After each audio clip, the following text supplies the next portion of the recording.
주시옵소서. 그리고 우리 김양 사모님이 일기 수료를 하여서 감사 예물을 주 앞에 올려드립니다. 하나님이 기뻐하시는 전도자로 승리할 수 있는 새 힘과 주의 영으로 충만케 해 주시옵소서. 예수님의 이름으로 기도드립니다. 아멘. 열왕기상 17장 말씀입니다.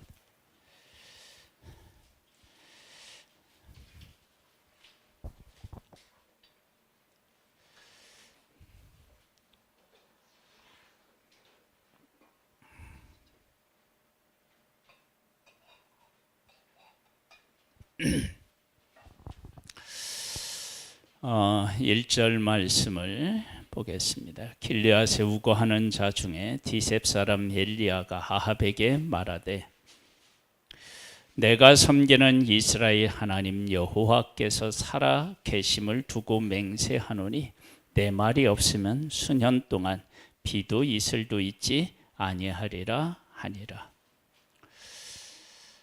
하나님께서 하나님의 백성들에게 기근, 가뭄을 주신 이유가 있어요. 우리가 살면서 잘못된 습관 이런 것들이 있으면 몸에 무리가 오게 되어 있고 문제가 생기게 되어 있어요. 그리고 우리가 먹는 음식도 몸에 해로운 음식을 먹으면 반드시 몸에 그 반응이 나타납니다. 그래서 그런 반응들은 어떤 의미를 담고 있느냐 그러면 잘못된 그 생활 습관 고치고 아무거나 막 먹는 거, 입에 맛있다고 그냥 아무거나 먹는 거 그거 조심해, 이런 것 사인을 보내는 거예요. 사인. 근데 하나님께서 하나님 백성에게 가뭄을 주시는 것도 마찬가지예요. 하나님의 백성들이 지금 여기 가뭄이 있을 때, 이때가 언제냐면 아합이 다스리던 시대인데, 아합은 엣바할이라고 하는 그 선지자 이세벨 결혼해서 막 바알을 섬기던 그런 때예요. 그래서 하나님을 섬기는 선지자들은 다 죽이고 바알 선지자, 아세라 선지자들을 막 우대하는 그러한 때였다고요. 그러한 때에 하나님의 백성들에게 평안이 있고 풍요롭다 그러면 이 모든 것들이 어디로부터 왔다고 생각하겠어요? 바알, 아세라 이런 곳에서 왔다고 생각할 수 있는 거예요. 그리고 우리는 원래 이렇게 잘 살았다라고 생각하면서 자기들의 능력치를 자랑하고 싶은 그러한 때일 거예요. 그런데 그럴 때 하나님께서 가뭄이라고 하는 한 가지를 딱 그들에게 주시니까 그들의 삶이 완전히 달라진 거예요. 풍요로웠던 것들이 하루아침에 어떻게 돼요? 이제 무엇을 먹어야 되는지, 무엇을 마셔야 되는지 이걸 막 찾아 헤매는 그런 삶으로 바뀐 거예요. 그러면서 하나님께서는 그러한 일들을 통해서 하나님께서는 야, 너희들이 지금까지 잘 살아왔고 풍요롭게 살아간 그 모든 것이 내가 너희들에게 준 은혜인 거야. 내가 너희들에게 이 비도 그리고 이슬도 주지 않으니까 하루아침에 너희들 삶이 어려워지지. 그러니까 이제 그때 어려워졌을 때 하나님의 백성들이 회개하고 하나님 앞에 돌아오면 얼마나 좋겠습니까만 그렇게 하지 않았어요.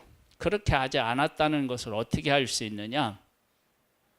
갈멜산에서 850대 1로 해서 엘리야가 바알 선지자하고 아세라 선지자하고 막 이렇게 대결을 할 때 엘리야가 백성들에게 물어봐요. 야, 여호와가 하나님이면 여호와 편에 서고 바알이 하나님이다 그러면 바알 편에 서라. 그랬더니 백성들이 바알 편에 서지도 않고 하나님의 편에 서지도 않고 머뭇머뭇하는 거예요. 그러니까 하나님의 백성들이 그 흉년을 통해서 기근을 통해서 하나님을 배우거나 하나님께로 돌아오지 않았다라고 하는 사실을 알 수 있어요. 하나님은 하나님의 백성들이 지금까지 누리고 있었던 모든 것들이 다 하나님으로부터 왔다는 사실을 가뭄을 통해서 설명하고 계시는 거예요. 그러면 지금까지 우리가 잘못 알고 섬겼던 모든 것들을 내려놓고 하나님을 섬겨야 되잖아요. 근데 그게 안 되는 거예요. 여러분, 하나님을 떠난 사람이 하나님 앞으로 돌아오는 것이 정말로 어렵습니다. 그래서 내가 매일같이 하나님을 찾고 가난한 마음으로 하나님의 은혜를 사모하면서 하루하루를 살아가고 있다. 그러면 그 사람은요, 최고의 은혜를 입고 있는 거예요. 여러분, 돈이 많고 적음의 문제가 아닌 거예요. 그래서 하나님의 백성들이 그렇게 이제 가뭄이 있을 때 뭘 했을까? 가뭄이 있을 때 우물을 찾았겠죠. 그리고 우물을 팠겠죠. 그런데 우물도 비가 와야 물이 있지, 비 안 오는데 어떻게 우물에 물이 있겠어요? 그 다음에 이스라엘 백성들이 또 뭐를 했겠어요? 비를 내려달라고 우상을 찾아서 제사를 지냈겠죠. 그런데 그 어떤 일을 해도 물을 구하기가 어렵고 비가 안 내리는 거예요. 이런 일이 있기 전에 하나님께서는 엘리야 선지자를 보내서 내가 말하지 않으면 비도 내리지 않고 이슬도 없을 거야, 분명히 얘기했다고요. 그러면 비 안 내리고 이슬이 안 내리는 것은 하나님이 허락하시지 않은 것이다라고 하는 것을 깨달아 알고, 뭐를 해도 안 되니까 하나님에게로 돌아와야 되는데 그게 안 되는 거예요. 그래서 가뭄은요, 다른 게 아니에요. 이스라엘 백성이 누리고 있는 모든 것들이 다 하나님께로 왔다. 하나님이 막으시면 그 어떤 것도 누릴 수가 없다. 이것을 하나님께서 하나님의 백성들에게 지금 말씀하고 계신 거예요. 그러니까 이 가뭄이 하나님의 백성에게는 사실은 하나님께로 돌아올 수 있는 절호의 기회를 주신 은혜였던 거예요. 여러분, 우리의 삶이요, 하나님을 떠나서 하나님 없이도 잘 된다고 생각할 때 하나님을 찾을 수밖에 없는 상황으로 우리를 인도하신다면 그것은 하나님이 나를 정말로 사랑하시는 사랑이며 은혜라고 하는 사실을 깨달아 알아야 됩니다. 하나님이 내버려 두시면요, 그런 상태에서 내버려 두면 망하는 거예요. 그런데 하나님께서 하나님의 백성들을 다시 하나님의 품으로 돌아오게 하기 위해서 가뭄을 주신 거예요. 여러분, 오늘 우리가 하루를 살면서 내게 주어진 것이 하나님으로부터 온 은혜다라고 하는 사실을 깨달아 알았다. 그리고 내가 그 은혜에 감사한다. 그러면 여러분, 그 누구보다 복된 사람이며 누구보다 풍요로운 삶을 살고 있는 하나님의 사람인 것을 깨달아 하시고 감사하시기를 바랍니다. 두 번째, 하나님께서 어떤 일을 하셨느냐 그러면은요, 18장으로 한번 가보세요.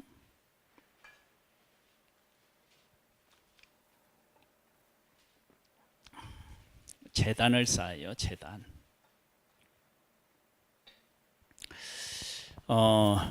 하나님 앞에 제단을 쌓는데요,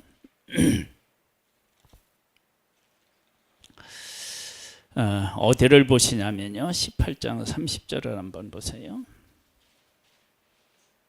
거기 보시면 엘리야가 모든 백성을 향하여 이르되 내게로 가까이 오라. 백성이 다 그에게로 가까이 가매 그가 무너진 여호와의 제단을 수축하되, 제단을 쌓은 거예요. 그래서 뭐라고 하냐면 엘리야가 내게로, 백성들에게 이르 뭐냐면 내게로 가까이 오래요. 그것은 엘리야에게 가까이 가라 오라고 하는 의미도 있지만 하나님을 섬기는 엘리야에게 가까이 오라고 하는 것은 하나님께로 가까이 오라고 하는 의미가 있는 거예요. 그래서 뭘 하라고 하느냐? 제단을 수축하라는 거예요. 이 제단을 쌓으라는 거예요. 무너져 있다는 거예요. 그걸 쌓으라는 거예요. 여러분, 이것은 어떤 의미를 담고 있느냐 그러면 하나님의 백성들에게 회복을 주시겠다는 거예요. 회복. 여러분, 인생에 우리의 삶이 회복한 삶이냐 바른 삶이냐 아니냐를 구분짓는 아주 중요한 것이 있다면 그것은 우리가 하나님을 찾고 하나님을 예배하느냐라고 하는 것입니다. 여러분, 하나님을 예배하지 못한 인생은요, 불행한 인생이에요. 하나님을 예배하지 못한 사람은요, 교만한 사람이에요. 그러니까 하나님의 백성들에게 하자. 우리 하나님 앞에 이제 제단을 쌓자. 그러면서 31절에 이렇게 이야기. 야곱의 아들들의 지파의 소유를 따라 엘리야가 돌 12개를 치하니 이 야곱은 옛적에 여호와의 말씀이 임하여 이르시기를 네 이름을 이스라엘이라 하리라 하신 자더라. 여러분, 지금 남과 북으로 갈려져 있죠. 지금 북쪽 이스라엘에서 있는 일이죠. 그러면 돌을 몇 개를 치해서 단을 쌓아야 돼요? 네? 10개. 근데 12돌이에요.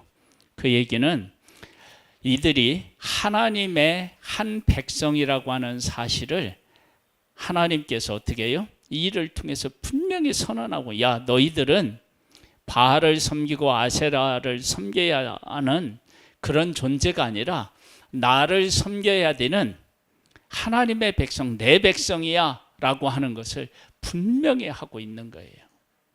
여러분, 우리는 누구예요? 나는 누구예요? 우리는 하나님께서 만드신 하나님의 작품이고요. 이스라엘 백성은 하나님의 백성이고 우리는 하나님의 뭐예요? 자녀예요. 자녀. 내가 하나님의 자녀다라고 하는 사실이 정말로 우리의 삶 속에서 믿어지고 그 가운데서 살면요, 사실 우리의 삶이 지금보다 훨씬 더 다른 삶을 살아야 되는 것이 맞아요. 왜? 내가 하나님의 자녀인데, 하나님이 내 삶을 책임지시고 이끄시는데, 이게 이제 분명해지니까, 그러니까 걱정할 일도 없고, 그 다음에 또 뭐예요? 우리에게 있는 문제에 대해서 그 문제 때문에 내가 좌절할 필요도 없는 거예요.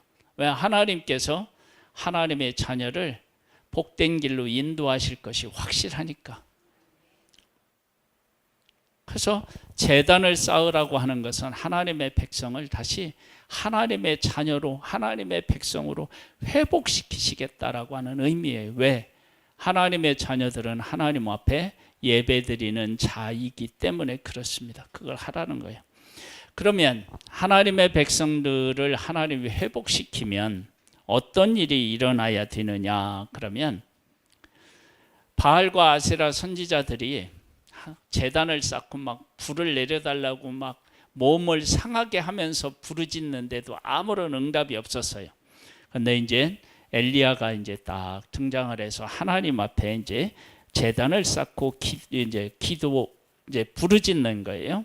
부르짖는데 그 제단에다 어떤 일을 하느냐? 물을 3번이나 부어서 막 차고 넘치게 해요. 그래서 이건 인간적으로 뭐 술수를 써서 불을 내리게 할 수 있는 게 아니에요. 하나님께서 강력하게 이 제물을 받으시고 응답하실 때만이 여기에 불로 응답되는 거예요. 그래서 그렇게 했어요. 자, 이 36절을 보세요. 저녁 소재 드릴 때에 이르러 선지자 엘리야가 나아가서 말하되 아브람과 이삭과 이스라엘 하나님 여호와여, 주께서 이스라엘 중에서 하나님이신 것과 이스라엘 중에서 여호와가 하나님이신 것과 내가 주의 종인 것과 내가 주의 말씀대로 이 모든 일을 행하는 것을 오늘 알게 하옵소서, 이렇게 기도한 것을 보면 이스라엘 백성들이 세 가지를 제대로 몰랐다는 거예요. 하나는 뭐예요? 여호와가 하나님이신 것을 몰랐거나 인정하지 않았다는 거예요. 그 다음에 엘리야가 하나님의 사람이라고 하는 것도 인정하지 않았다는 거예요. 그 다음에 또 세 번째는 뭐예요? 내가 행한 이 모든 일들이 하나님의 말씀에 순종해서 하는 일인데 백성들은 뭐 어떻게 생각했느냐? 그렇게 생각하지 않았다는 거예요. 그래서 아합이 엘리야를 만났을 때 우리를 괴롭히는 자여, 엘리야 보고 그렇게 얘기해요. 그때 엘리야가 아합에게 뭐라고 얘기해요? 내가 당신을 괴롭히고 백성을 괴롭힌 것이 아니라 당신이 하나님 앞에 죄를 지어서 잘못해서 이런 어려움을 겪는 것이다 라고 이야기를 합니다. 여러분, 우리가 하나님 앞에 예배드리기 전에 나타나는 현상이 있어요. 그게 뭐냐면 알아야 되는, 깨닫는 거예요. 여러분, 깨닫지 못하고 하는 모든 것들은 그 형식이에요. 진정한 예배가 될 수 없어요. 그래서 하나님이신 것과 내가 하나님의 선지자인 것과 내가 하는 모든 일이 하나님의 말씀에 순종한 것을 그들로 알게 해달라는 거예요. 그런데 이 세 가지 중요한 것이 하나님의 백성들에게 하나도 제대로 이루어지지 않고 있었다는 거예요. 하나님도 인정하지 않았고 엘리야도 인정하지 않았고, 엘리야가 하는 일은 자기들을 위하는 일이 아니라 망하게 하는 일, 괴롭게 하는 일이라고 생각했던 거예요. 그렇게 하나님 앞에 기도했어요. 여호와여, 내게 응답하옵소서, 내게 응답하옵소서. 이 백성에게 주 여호와는 하나님이신 것과 주는 그들의 마음을 어떻게 하게 해요? 돌이키심을 알게 하옵소서. 하나님 앞에 돌이키게 하는 것을 알게 해달라는 거예요. 이에 그렇게 기도했더니 이에 여호와의 불이 내려서 번제물과 나무와 돌과 흙을 태우고 또 도랑의 물을 다 핥아서 하나도 없이 다 하나님이 태우신 거예요. 그 일을 딱 보고 나서 39절에 백성들이 이렇게 하네요. 모든 백성이 보고 엎드려 말하되 여호와 그는 하나님이시로다. 여호와 그는 하나님이시로다. 백성들이 이 고백을 할 때 하나님이 인간 표현으로 얘기하면 눈물이 핑 돌지 않았을까? 여호와 그는 하나님이십니다. 여호와 그는 하나님이십니다. 그가 하나님의 백성이 당연히 해야 할, 고백해야 할 고백인데 하나님의 백성들이 이 고백을 못한 거예요. 여러분, 하나님은 얼마나 우리들이 하는 말이나 행동에 감격하시는 분인지 모릅니다. 여러분, 그 하나님이 얼마나 감격하시는 분인지 제가 한번 찾아서 볼까요?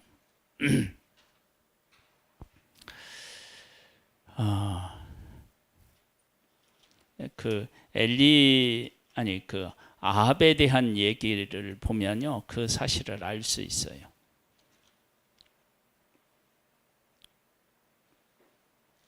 아합에 대한 얘기가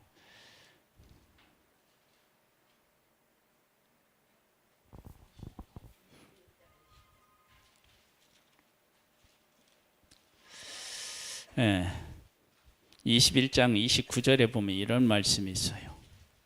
한번 보세요.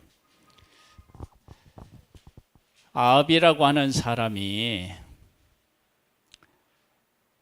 그 바알을 섬기는 그런 선지자를 아내로 삼고 하나님을 떠나서 하나님의 백성으로 범죄케 한 왕이에요. 그런데 이런 왕이 어떻게 하느냐? 아합이 내 앞에 27절로부터 보면 아합이 모든 말씀을 들을 때에 그의 옷을 찢고 굵은 배로 몸을 동이고 금식하고 굵은 배로 누우며 또 풀이 죽어 다니더라. 하나님이 막 치신다고 하니까 그 치시는 것이 두려워서 이렇게 하는 거예요.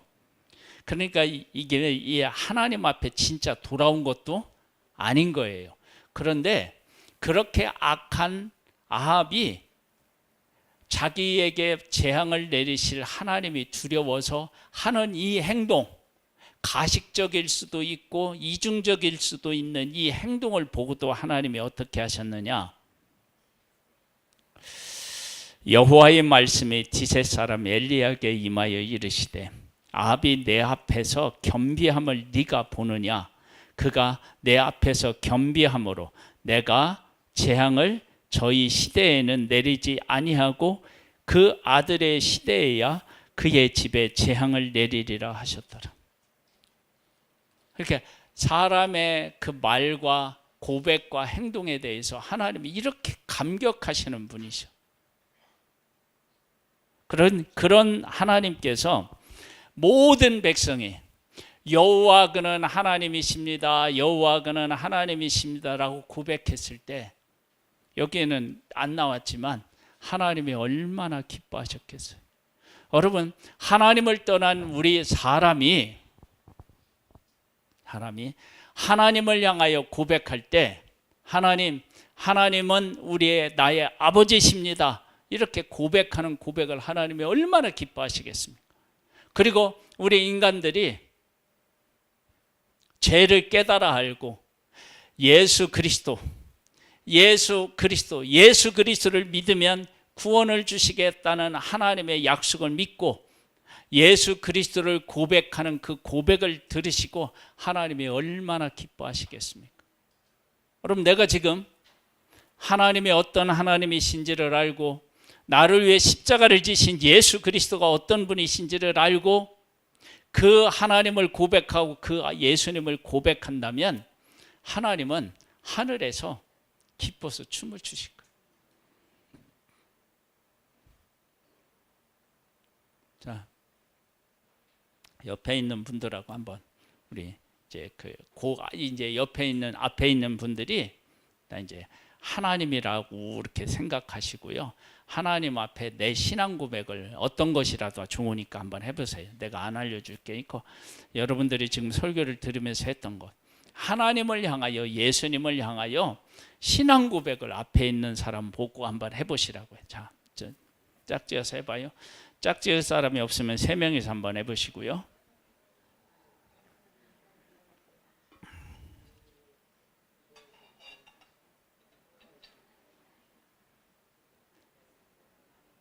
그러면 앞에 있는 사람, 그 소리를 들은 사람이 하나님이 기뻐하시는 모습을 상상하면서 기뻐해 줘야지. 이게 다시 한번 해보세요. 시작.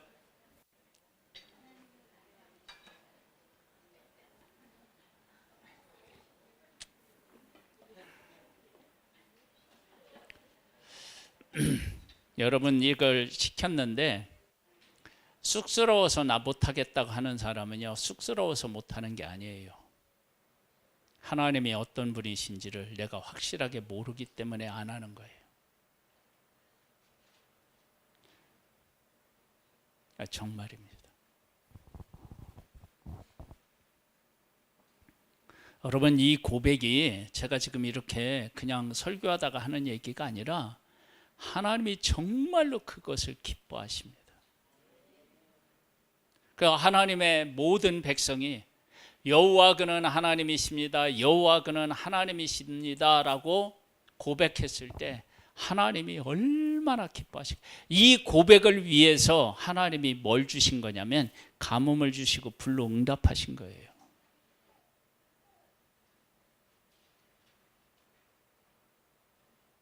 여러분, 우리의 삶에서 진짜 기쁘고 행복한 일이 있다면 하나님을 향하여 아버지라고 고백하고, 하나님을 향하여 하나님이라고 고백하고, 예수님을 향하여서 나를 위해서 십자가를 지신 구세주라고 고백하는 그 고백이 얼마나 위대한 고백인지 모릅니다. 여러분, 그 고백이 그냥 쉬운 것 같죠? 여러분, 우리들에게는 쉽지만요, 하나님 밖에 있는 사람들은 그 고백이 안 된다니까요.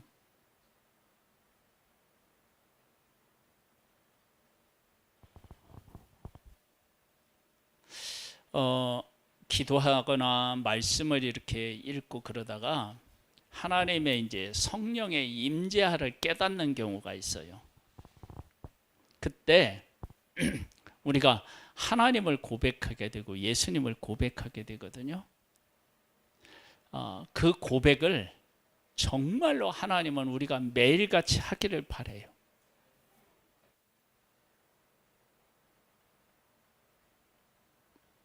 여러분 고백하세요. 하나님을 향하여. 그러면 이건 또 이제 하나님만을 향하여서 하면 안 되고요. 성도들 향해서도 우리가 고백해야 돼요. 우리 사모님이 계셔서, 권사님이 계셔서, 우리 성도님이 계셔서, 우리 집사님이 계셔서 내가 참 행복합니다. 서로 인사 한번 해보셔요.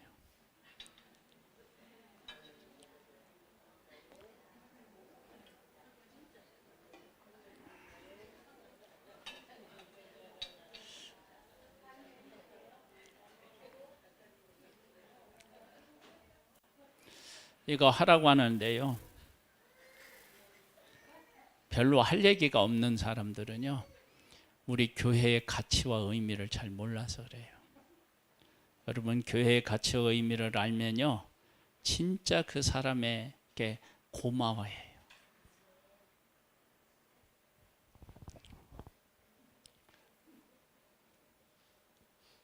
그리고 이제 마지막 하나요. 18장 41절에 보면요. 엘리야가 아합에게 이르되 올라가서 먹고 마시소서. 큰 빗소리가 있나이다. 아합이 먹고 마시러 올라가니라. 엘리야가 갈멜산 꼭대기로 올라가서 땅에 꿇어 엎드려 그의 얼굴 무릎 사이에 넣고 그의 사환에게 이르되 올라가 바다 쪽을 바라보라. 그가 올라가 바라보고 말하되 아무것도 없나이다. 이르되 7번까지 다시 가라. 7번째 이르러서는 그가 말하되 바다에서 사람의 손만한 작은 구름이 일어나나이다. 이르되 올라가 아합에게 말하기를 비에 맞히지 아니하도록 마차를 갖추고 내려가서 하라 하니라. 조금 후에 구름과 바람이 일어나서 하늘이 캄캄해지며 큰 비가 내리는지라. 아합이 마차를 타고 이스라엘로 가니 여호와의 능력이 엘리야에게 임하매 그가 허리를 동이고 이스라엘로 들어가는 곳까지 아합 앞에서 달려갔더라. 비가 내렸어요. 하나님께서 가뭄을 주신 것은 하나님의 백성들을 고통 가운데에 몰아넣기 위한 것이 아니라 뭐 하기 위한 거예요? 비를 주시기 위한 거예요. 가뭄과 제단을 통해서 여호와 그는 하나님이시라는 것을 깨달았어요. 깨닫고 나니까 하나님이 그들에게 뭘 주셨어요? 비를 주셨어요. 그러면 그 비는 하나님의 백성들에게 어떤 의미가 있느냐? 여호와 그는 하나님이십니다 라고 하는 그 고백을 했더니 하나님이 비를 주셨으니까 우리의 삶이 누구를 바르게 깨달아 알고 고백하는 삶이 되어야 한다는 것을 알았을까요? 하나님을 깨달아 알고 고백해야 된다는 것을 안 거예요. 여러분 우리의 삶이 형통하는데 어떻게 형통해야 되느냐? 하나님이 어떤 하나님이신지를 알고 형통해야 그게 진짜 형통함이에요. 가뭄이 있기 전에는 그들이 그래도 형통했어요. 왜냐하면 비도 내리고 이슬도 내리면 먹고 사는 문제가 어떻게 해요? 어렵지 않아요. 그런데 그 형통은 하나님의 백성들을 하나님을 떠나게 하는 형통이었다면 지금은 하나님께로 돌아가고 하나님을 아는 그런 형통이었던 거예요. 하나님은 그렇게 그 백성들이 하나님 안에서 형통하기를 원하셨던 거예요. 여러분 우리는 하나님 없이도 잘 살 것 같은 삶을 살 수 있습니다. 그런데 하나님 없이는 안 된다는 것을 깨달아 알고 하나님과 함께 형통하는 것은 완전히 차원이 다릅니다. 하나님은 우리가 어떤 삶을 살기를 원하느냐, 하나님이 어떤 사람인지 어떤 분이신지를 알고 그 하나님을 바르게 고백해서 하나님이 주시는 복을 받아 누리는 복된 하나님의 사람이 되기를 소망하시는 거예요. 하나님은 우리에게 그 복을 내려주시기를 원하십니다. 우리 무슨 복을 받아야 되겠어요? 그러면 하나님을 하나님으로 깨달아 알고 고백해서 하나님이 주시는 복을 받아 누려야 될 줄 믿습니다. 그 복은 세상이 줄 수도 없는 거고요. 하나님이 그것을 주시면 막을 수도 없습니다. 우리 교회도 그런 교회가 돼야 되고요. 우리 성도님들의 가정과 일터도 그렇게 하나님이 복을 주셔야 될 줄 믿습니다. 그러면 어떻게 해야 된다고요? 하나님을 바르게 알고 하나님을 똑바로 고백할 수 있어야 돼요. 그러니까 지금 내가 뭐를 해야 되겠어요? 그러면 제일 먼저 해야 될 일이 뭐겠어요? 예? 말씀 읽고 말씀 듣고 그래서 하나님이 어떤 하나님이신지를 깨달아 아는 것이 필요해요. 여러분 이 예배 시간에 이 설교를 들으면서 아 그렇구나 그것으로 끝이 아니라니까요. 정말로 내 삶에서 그 하나님을 깨달아 알고 고백해서 내 삶을 하나님 중심으로 세워 나아갈 때 그때 내가 정말 복 있는 사람이 되는 거예요. 그런 복된 우리 성도 한 분 한 분이 되시기를 주님의 이름으로 축복합니다. 아멘. 축복합니다. 아멘. 아멘 했어요? 기도하겠습니다. 하나님 아버지, 우리가 하나님을 알지 못하고 누리는 복은 복이 아닙니다. 그 누렸던 복에 하나님은 가뭄을 보내셨습니다. 그리고 여호와 그는 하나님이십니다라고 하는 것을 깨달아 알았을 때 그들에게 비도 주시고 이슬도 주셔서 그들의 삶을 풍성하게 하셨습니다. 하나님 아버지, 우리의 삶에 주어지는 모든 것들이 하나님이 베풀어 주신 은혜임을 깨달아 알고 그 하나님께 감사하며 그 하나님과 함께 살아가는 복의 복을 누리는 우리 모두가 되기를 소망합니다. 예수님의 이름으로 기도드립니다. 아멘.